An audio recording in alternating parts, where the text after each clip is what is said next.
Hello and welcome to future clicks. दोस्तों, आज हम बात करेंगे इस वीडियो के अंदर प्रॉपर वाइट बैलेंस के बारे में। ये वीडियो उन वेडिंग फोटोग्राफर्स के लिए बहुत ही महत्वपूर्ण होने वाला है, तो आप वीडियो को शुरू से लास्ट तक देखिए। मैं इस पूरे वीडियो में आपको वाइट बैलेंस के बारे में प्रॉपर नॉलेज देने वाला हूँ कि आप किस प्रकार एक वेडिंग फंक्शन को शुरू से लेकर लास्ट तक कैसे प्रॉपर वाइट बैलेंस अपने कैमरे के अंदर सेट कर सकते हैं। क्योंकि एक वेडिंग इवेंट के अंदर आपको अलग अलग फंक्शंस मिलते हैं। स्टार्टिंग में जैसे आप हल्दी से स्टार्ट करते हैं, फिर मेहंदी आता है, फिर संगीत संध्या आती है, उसके बाद में फेरे या फिर रिसेप्शन आता है। तो आपको अलग अलग लाइट कंडीशनिंग वहाँ पे मिलेगी, अलग अलग वहाँ पे लोग मिलेंगे, तो उसी हिसाब से आपको अलग अलग लाइटिंग भी मिलेगी। तो आपको अपना कैमरा का जो कलर है वो किस प्रकार से सेट करना है, तो इस वीडियो में आपको मैं शुरू से एक एक फंक्शन के हिसाब से आपको बताता चलूँगा कि किस प्रकार से आप प्रॉपर वाइट बैलेंस करके अपना जो फोटोज़ है वो क्लिक कर सकते हैं। तो सबसे पहले अगर हम बात करें तो मैं आपको 3 तरह के वाइट बैलेंस के सजेस्ट करूंगा।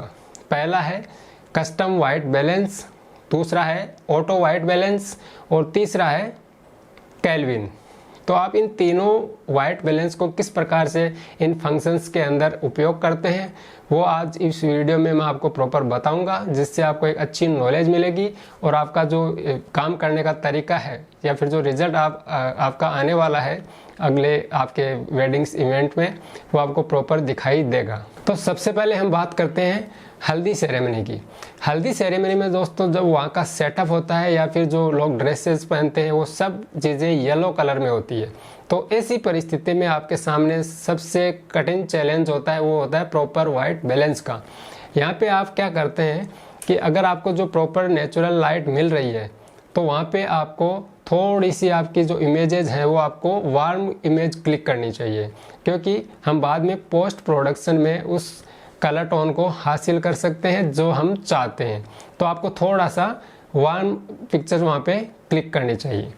अब बात करते हैं अगर हम पोर्ट्रा लाइट यूज कर रहे हैं, हल्दी सेरेमनी की मैं बात कर रहा हूँ, तो वहाँ पे आपको क्या करना है, जो केल्विन है आपका, यहाँ पे मैं आपको सजेस्ट करूँगा वाइट बैलेंस आपको केल्विन रखना है। तो पोर्ट्रा लाइट में क्या है, आपको 3000 से 3300 यहाँ तक का कलर टेम्परेचर आपको पोर्ट्रा लाइट के साथ में यूज करना है। और अगर आप फ्लैश फोटोग्राफी करते हैं, स्टूडियो लाइट में फोटोग्राफी करते हैं, तो आपको वहाँ पे अपना जो केल्विन है वो अराउंड 5000 के आसपास आपको रखना चाहिए, जिससे आपकी जो इमेज है वो काफ़ी शानदार नज़र आएगी। तो चलिए दोस्तों, अब बात करते हैं हम मेहंदी सेरेमनी की।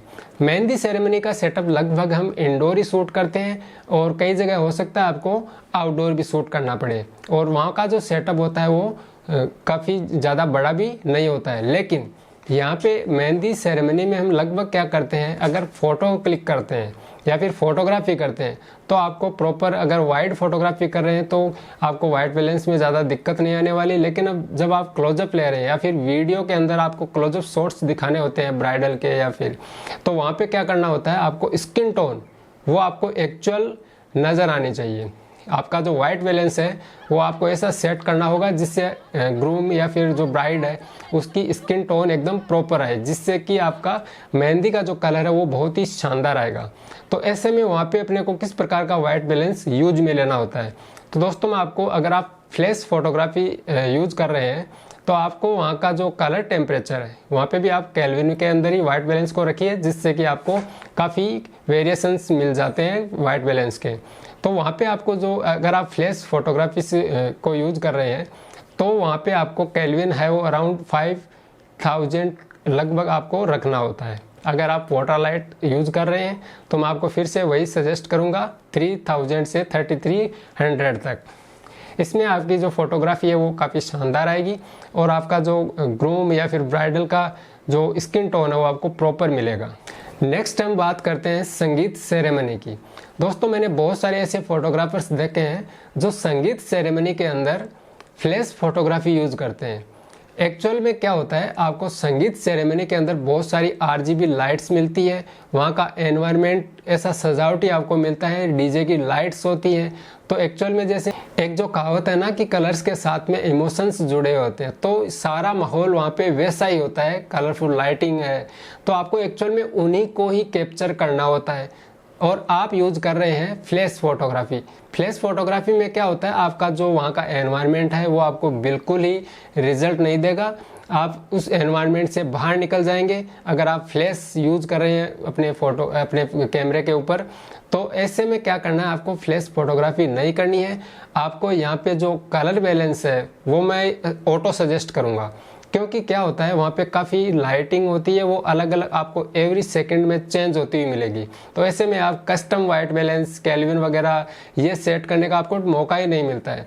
तो एक्चुअल में यहाँ पे आपको ऑटो वाइट बैलेंस करना चाहिए, जिससे कि आपका जो परफेक्ट क्लिक आएगा और वहाँ का जो एनवायरनमेंट होगा वो भी आपको परफेक्ट अपनी फ़ोटो के अंदर दिखाई देगा। अब हम बात करते हैं मेन फंक्शन आपका, जो जिस दिन आपका मेन फंक्शन होता है शादी वाले दिन।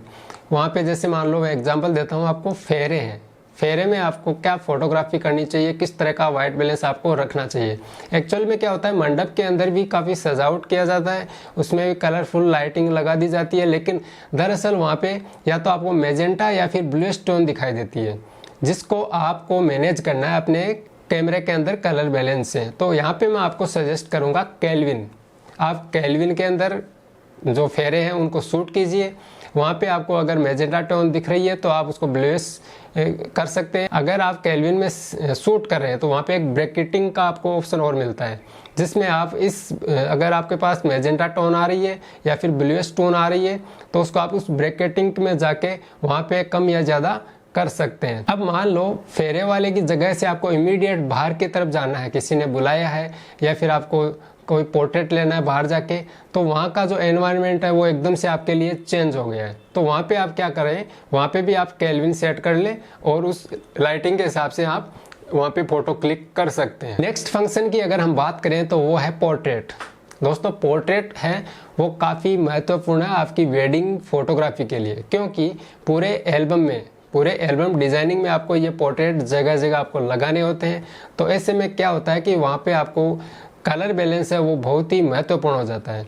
आपको ब्राइडल या फिर जो ग्रूम है उसकी स्किन टोन को भी कैप्चर करना है, साथ ही साथ आपको प्रॉपर वाइट बैलेंस रखना है, साथ ही साथ आपको प्रॉपर लाइटिंग भी होनी चाहिए। तो यहाँ पे मैं अगर बात करूँ, अगर आप पोर्ट्रेट है वो इंडोर ले रहे हैं तो और उसमें भी आप पोर्ट्रा लाइट यूज कर रहे हैं तो बिल्कुल आपको केल्विन के साथ में शूट करना चाहिए। अगर आप पोर्ट्रेट या पोर्ट्रा लाइट पे शूट कर रहे हैं तो आपको केल्विन लगभग 3000 से 3300 ये आपको वैल्यूज़ केल्विन की रखनी है। साथ ही साथ अगर आप फ्लैश यूज़ कर रहे हैं तो फ्लैश में भी क्या होता है, वो भी एक वाइट लाइट है, उसमें आपको आपका जो केल्विन का जो वैल्यू है वो लगभग 5000 के आसपास रखना चाहिए। इससे आपका जो सब्जेक्ट है या फिर जो जिसके आप पोर्ट्रेट ले रहे हैं ग्रूम या ब्राइडल के, तो वो आपको बहुत ही अच्छे मिलने वाले हैं। इसमें अपने को एक चीज़ का दोस्तों ज़रूर ध्यान रखना चाहिए, क्योंकि आपका जो ब्राइडल या फिर जो आपका ग्रूम है उसका जो स्किन टोन है उसको थोड़ा सा आपको ध्यान रखना होता है कि वो थोड़ा डार्कर है या फिर थोड़ा ब्राइटर है। उस हिसाब से आपको आपका कलर बैलेंस वो सेट करना है और प्रॉपर आपको क्लिक्स करने हैं, जिससे कि आपका जो वेडिंग एल्बम है वो शानदार बने। तो इस प्रकार से आप पूरे वेडिंग फंक्शन में वाइट बैलेंस को सेट कर सकते हैं। यहाँ पे समझने वाली बात सिर्फ यही है कि आपको अगर कुछ ऐसी सिचुएशंस में आप आ जाते हैं कि आपको इमीडिएट फ़ोटो लेनी है, तो मैं आपको सीधा सा ऑटो वाइट बैलेंस प्रेफर करता हूँ। अगर आपके पास प्रॉपर लाइटिंग है या फिर पोर्ट्रा लाइट है या फिर आपके पास ऐसा टाइम है आपको कैमरे को सेट करने में, तो आपको बिल्कुल केल्विन के साथ में जाना चाहिए। और उसमें भी अगर आप थोड़ा सा नॉलेज रखते हैं तो आपको केल्विन में भी ब्रैकेटिंग का ऑप्शन मिलेगा, वहाँ पे भी आप अपने वाइट बैलेंस को प्रॉपर सेट कर सकते हैं। तो दोस्तों आशा करता हूँ आपको ये वीडियो काफ़ी अच्छा लगा हुआ होगा। अगर आप मेरे चैनल पे पहली बार आए हैं तो चैनल को सब्सक्राइब कीजिए, वीडियो को लाइक कीजिए और अपने दोस्तों को ज़रूर शेयर कीजिएगा। चलिए मिलते हैं नेक्स्ट वीडियो में। Thank you.